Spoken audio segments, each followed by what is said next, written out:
नमस्कार। आज हम और आप मिलकर रासायनिक अभिक्रियाओं की इस कमाल की दुनिया में गोता लगाने वाले हैं। तो तैयार हो जाइए, क्योंकि हम विज्ञान के कुछ असली जादू को परत दर परत खोलने जा रहे हैं। आज का हमारा सफर कुछ ऐसा रहेगा।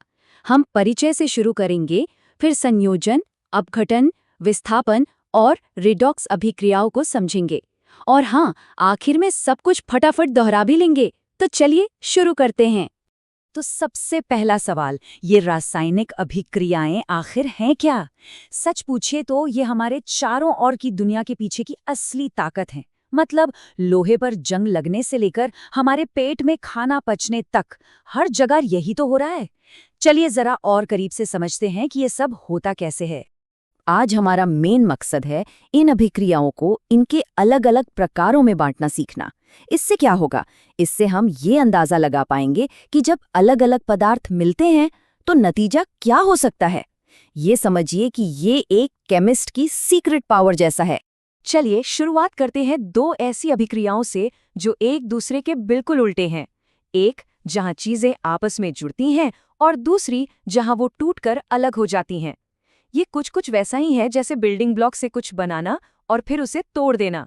बस यहाँ खेल अणुओं का है। तो हमारा पहला प्रकार है संयोजन अभिक्रिया। जैसा कि नाम से ही साफ है, यहाँ चीजें एक साथ कंबाइन होती हैं। सोचिए, जैसे हम अलग अलग मसाले और सब्जियां मिलाकर एक मजेदार डिश बनाते हैं, बिल्कुल वैसे ही यहाँ दो या उससे ज्यादा अभिकारक मिलकर सिर्फ और सिर्फ एक नया उत्पाद बनाते हैं। मतलब मल्टीपल इनपुट सिंगल आउटपुट।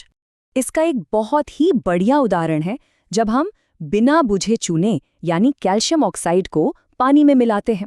ये दोनों मिलकर एक बिल्कुल नई चीज बनाते हैं, बुझा हुआ चूना, जिसे हम कैल्शियम हाइड्रोक्साइड कहते हैं। देखा, दो चीजें मिली और एक नई चीज बन गई। अब बात करते हैं संयोजन के एकदम उल्टे की, यानी अपघटन अभिक्रिया। जैसा कि नाम से पता चल रहा है, यहाँ हम चीजों को तोड़ते हैं। इसमें एक बड़ा सा यौगिक गर्मी या बिजली जैसी ऊर्जा पाकर दो या दो से ज्यादा सरल पदार्थों में टूट जाता है। तो यहाँ कहानी उल्टी है, एक अभिकारक से कई उत्पाद बनते हैं। मिसाल के तौर पर जब कैल्शियम कार्बोनेट को गर्म किया जाता है तो ये कैल्शियम ऑक्साइड और कार्बन डाइऑक्साइड गैस में बिखर जाता है। मतलब एक यौगिक गया और दो नए पदार्थ आ गए। तो अब देखिए, ये दोनों अभिक्रियाएं एक दूसरे की आईने में दिखती तस्वीर जैसी हैं, है ना?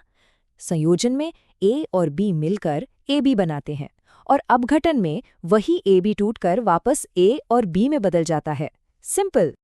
चलिए अब अगली श्रेणी की ओर बढ़ते हैं, जो है विस्थापन अभिक्रिया। यहाँ तत्व अपनी जगह बदलते हैं। ये कुछ म्यूजिकल चेयर्स के खेल जैसा है, जहां कोई ज्यादा फुर्तीला खिलाड़ी आकर किसी और की कुर्सी पर कब्जा कर लेता है। तो सबसे पहले हम देखेंगे एकल विस्थापन अभिक्रिया को।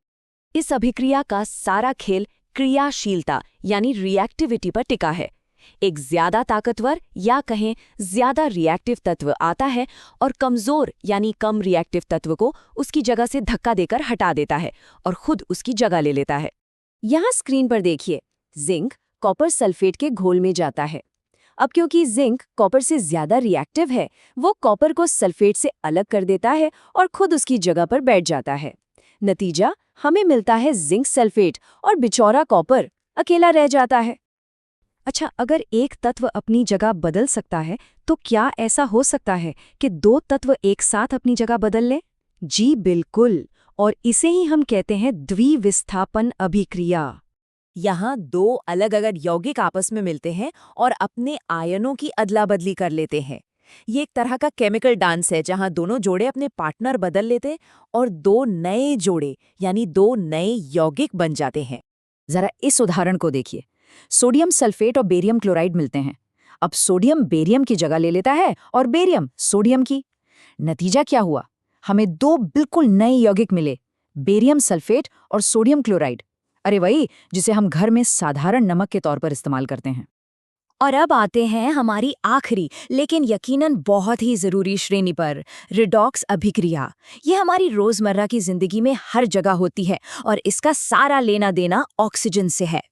रेडॉक्स ये शब्द असल में दो शब्दों से मिलकर बना है, रिडक्शन यानी अपचयन और ऑक्सीडेशन यानी ऑक्सीकरण। तो जब किसी अभिक्रिया में एक पदार्थ ऑक्सीजन को अपनाता है तो हम कहते हैं उसका ऑक्सीकरण हो गया, और ठीक उसी समय कोई दूसरा पदार्थ ऑक्सीजन को छोड़ता है जिसे हम अपचयन कहते हैं।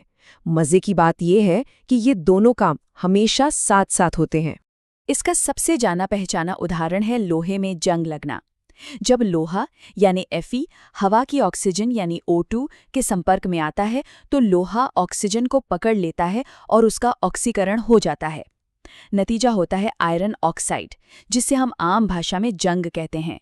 ये एक धीमी रेडॉक्स अभिक्रिया है जो हम सबने देखी है। तो ये था रासायनिक अभिक्रियाओं के मुख्य प्रकारों का एक तेज तर्रार टूर।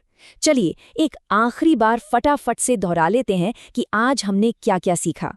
तो आज हमने सीखा संयोजन, जहां चीजें जुड़ती हैं, अपघटन, जहां चीजें टूट जाती हैं, विस्थापन, जहां एक ज्यादा ताकतवर तत्व कमजोर वाले को हटा देता है, द्विविस्थापन, जहां आयनों की अदला बदली होती है, और आखिर में रेडॉक्स, जहां ऑक्सीजन का खेल होता है। देखिए, रसायन विज्ञान को समझने का सबसे अच्छा तरीका है अभ्यास करना।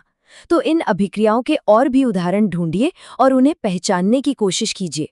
याद रखिए, प्रैक्टिस से ही परफेक्शन आता है। हमारे साथ जुड़ने के लिए शुक्रिया और अगली बार तक सीखते रहिए।